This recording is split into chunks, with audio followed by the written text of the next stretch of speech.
নমস্কার বন্ধুরা, সবাই কেমন আছো?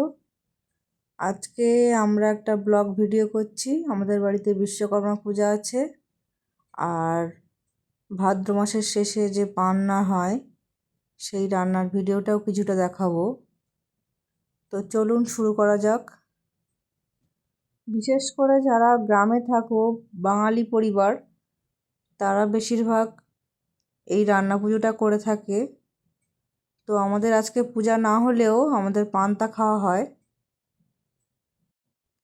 তো সেই জন্যে আমি অনেকটা চাল ভিজিয়ে ধুয়ে নিচ্ছি।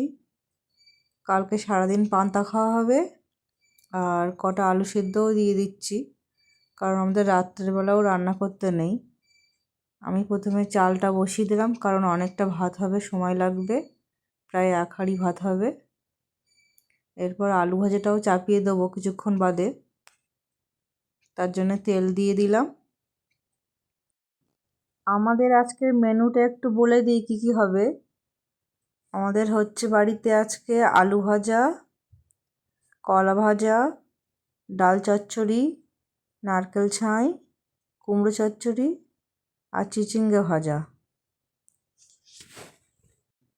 শাশুড়ি মা সব সবজিগুলো কেটে দিয়েছিল, আমি নারকেলটা কুড়ে নিয়েছিলাম আর গুড়টাকে ভিজিয়ে রাখছি, কারণ গুড়ে অনেক বালি ছিল প্রচুর, সেই জন্য ধুয়ে আস্তে আস্তে ছেঁকে নেবো।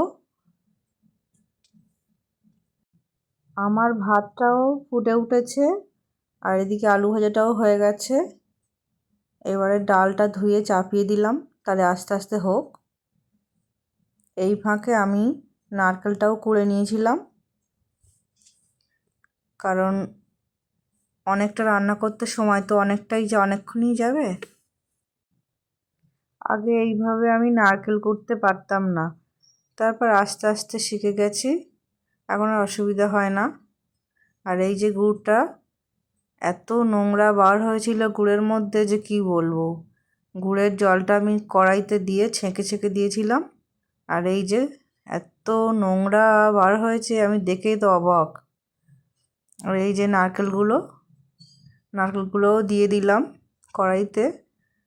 আমি সেই ফাঁকে 2টো ভাতও খেয়ে নিয়েছিলাম, কারণ অনেকটা রাত হয়ে যাচ্ছিল। আমি আর ছেলে মিলে নারকেলগুলো নাড়ু করে রেখেছিলাম, কেননা নারকেলগুলো অনেক দিন ধরে খাওয়া যাবে নারকেল নাড়ু করে রাখলে। ছেলে প্রথমে বলছিল যে আমি পারবো না, তারপরে আবার ও করেও দিয়েছিল। আমরা সকালবেলা চান ধান করে এবার গাড়িতে করে যাচ্ছি প্রণীতের বাবার অফিসে, ওখানেই ঠাকুর উঠবে। আমাদের বিশ্বকর্মা ঠাকুর এই যে। আমি আগের দিনই বিশ্বকর্মা ঠাকুর সম্পর্কে একটা প্রতিবেদন পড়ছিলাম, তো সেই প্রতিবেদনটা আমি স্ক্রিনশট মেরে রেখেছিলাম, তো সেটা আমি বলছি কি লেখা আছে ওতে। পুরাণ মতে দেবগুরু বৃহস্পতির বোন যোগসিদ্ধা ও অষ্টবসুর শ্রেষ্ঠ বসু প্রভাসের সন্তান ছিলেন তিনি। আবার ব্রহ্মবৈত্য পুরাণে বলা আছে যে প্রজাপতি ব্রহ্মার নাভিকোষ থেকে বিশ্বকর্মার জন্ম হয়েছিল। আবার আর এক মতে বিশ্বকর্মা ও তার স্ত্রী ঘিতাচি দুজনেই শাপগ্রস্ত হয়ে পৃথিবীতে জন্মগ্রহণ করেছিলেন, এবং তারপরে বিশ্বকর্মা বাস্তুশিল্পীর রূপ পান। বাংলার লোকাচারে সাধারণত ভাদ্র সংক্রান্তির দিনে বিশ্বকর্মার পূজা হয়। এই দিন সূর্য সিংহ রাশি থেকে কন্যা রাশিতে প্রবেশ করে। বাংলার নানা প্রান্তে এই দিন ঘুড়ি ওড়ানো ও রান্না পুজোর প্রচলন আছে। গৃহিণীরা আগের দিন রান্না করা অন্ন ও ব্যঞ্জন দেবী মনসাকে উৎসর্গ করে তারপর নিজেরা খান। এটাকে তাই বুড়ো রান্না, কোথাও 28 রান্না, কোথাও ইচ্ছা রান্না নামেও প্রচলন আছে।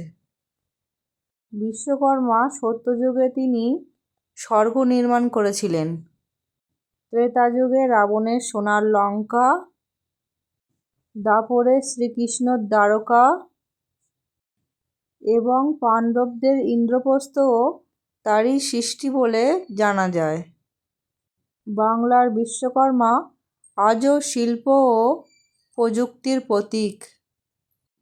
তার পূজা মানেই নতুন সম্ভাবনা, কাজের প্রতি শ্রদ্ধা ও সৃষ্টিশীলতার অঙ্গীকার। বিশ্বকর্মা সাধারণত চতুর্ভুজ রূপে চিত্রিত হন। তিনি গজারূঢ় অর্থাৎ তার বাহন হাতি। পুরাণ মতে তিনি মহাবীর ও শক্তিশালী হওয়ায় তার বাহনকেও সমান শক্তিধর হতে হয়েছিল। হাতি শুধু বলশালী প্রাণী নয়, তার শান্ত স্বভাবও শিল্প সৃষ্টির প্রতীক। আমাদের পূজা শেষ হয়ে গেলে আমরা কিছুক্ষণ খাওয়া দাওয়া সেরে প্রণিত্য খেলা করছিল, তারপরে একটু শপিং করলাম। শপিং করে আমরা তারপরে বাড়ি চলে আসলাম। আমাদের ভিডিওটা ভালো লাগলে অবশ্যই চ্যানেলটা সাবস্ক্রাইব করে দেবেন। টাটা, বাই বাই, নমস্কার, সবাই ভালো থাকবেন।